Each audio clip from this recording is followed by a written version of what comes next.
Well, since this pandemic started, I've been saying I'm going to do some sort of video blog thing about what I'm going through with the pandemic, sort of a, diary type of thing. So I can keep track of it in case, we all die and, people land here later, and dig something up and they want to know what in the hell happened. And they find my phone and, they find some bald man that was rambling. And they find out that we all died from, some coronavirus thing. And I thought I would keep track of it. But I haven't done that. So I thought, well, maybe, it's not too late.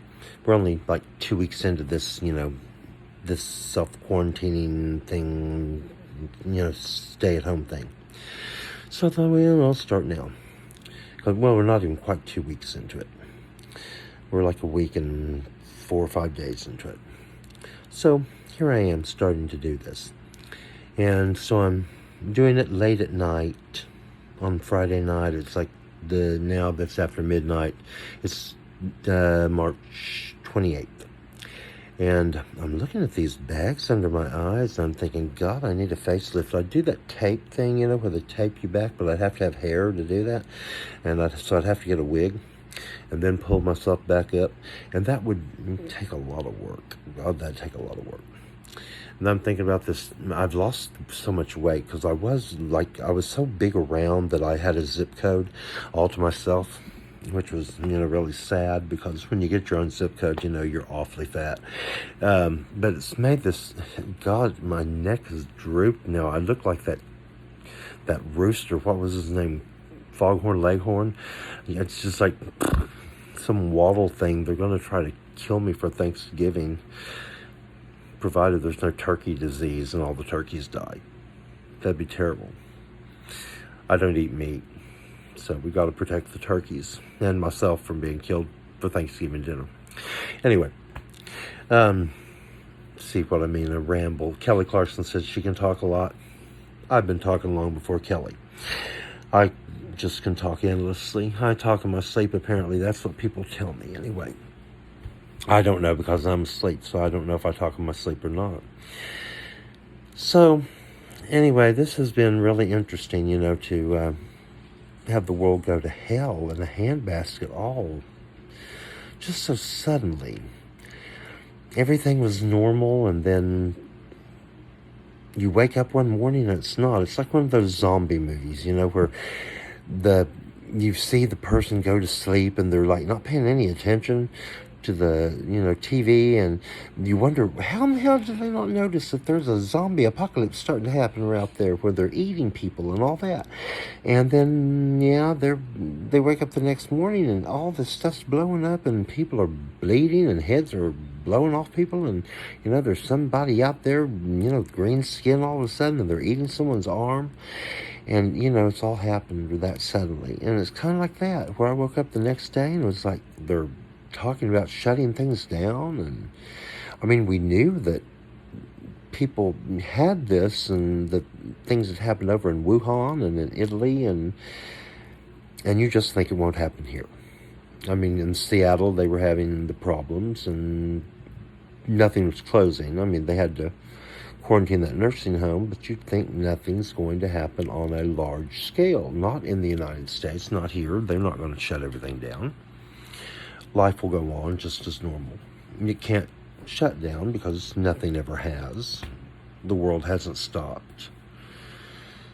Reba McEntire sang that song, the line, "The world ain't gonna stop for my broken hearts." It didn't stop for Reba.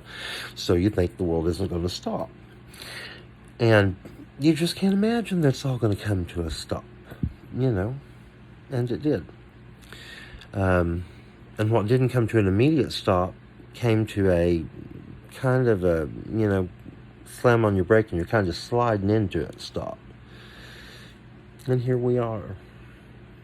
And everything seems weird. People were running out there buying toilet paper as if they were going to shit themselves to death. I mean, what do they think they were going to do? Have endless diarrheas? I don't know. I was worried more about people having dingleberries really bad. I mean, that's going to be the next problem. Endless dingleberries. And where in the hell were they going to stock all this toilet paper? All this toilet paper, my God. I guess they had a lot of storage space. More than I did. And hand sanitizer. Jeez. There are going to be some dried out people, too, if they didn't, need it immediately. I made my own. So, we changed what our value systems were pretty quickly. All of a sudden toilet paper became more valuable than most anything, and we sure looked at people a whole lot differently, because when we couldn't touch anyone, we decided maybe we didn't want to be stuck in our phones and just texting and, looking at an app. Maybe we wanted to actually see people up close. Gave us time to pause and think about what was important, didn't it? So maybe we need to think about things a lot now. We have time. We have time to think. Time to ponder, to figure out what is important. Where do we want to go from here? What do we want to do with this? With the knowledge that we're getting? Because everything has a lesson in it. And I believe you should always use those lessons, or you're going to have to repeat them. I mean, if you fail in school, you have to repeat it. I believe the same thing in life.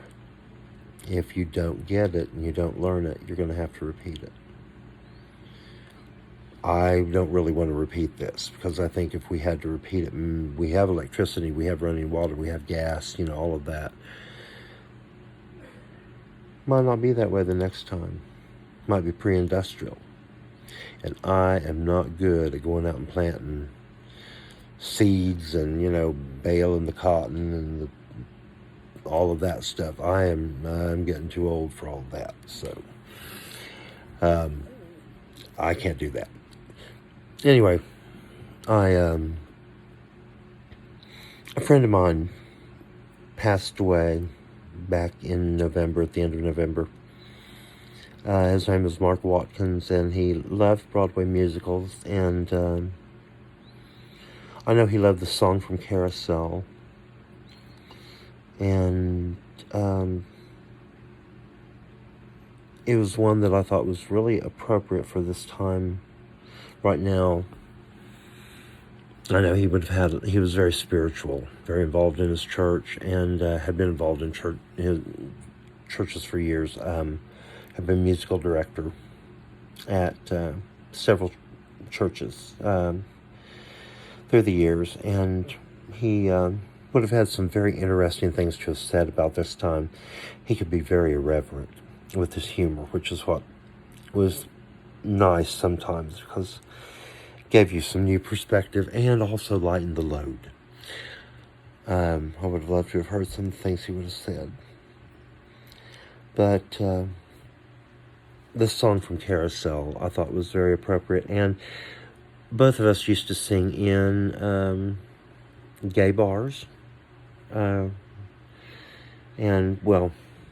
I still have through the years, and he did too, as Vivian Devereaux Fontaine, and so I thought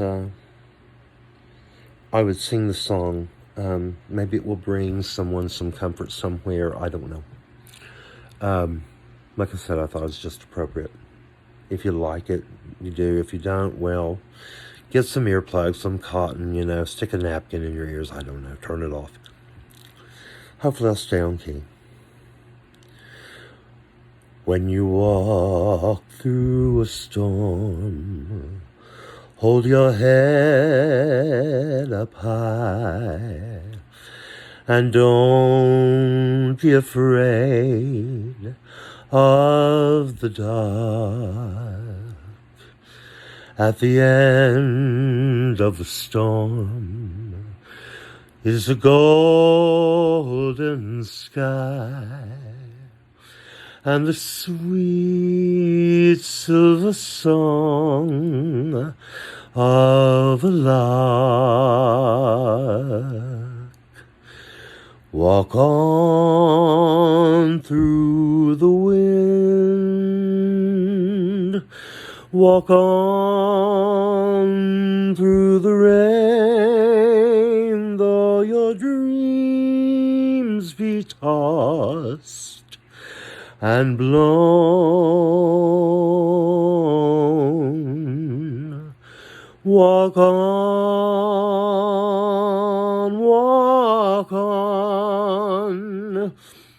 with hope in your heart, and you'll never walk alone.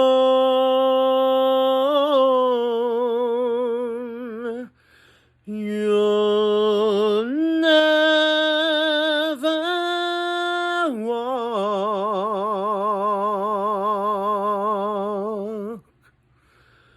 alone.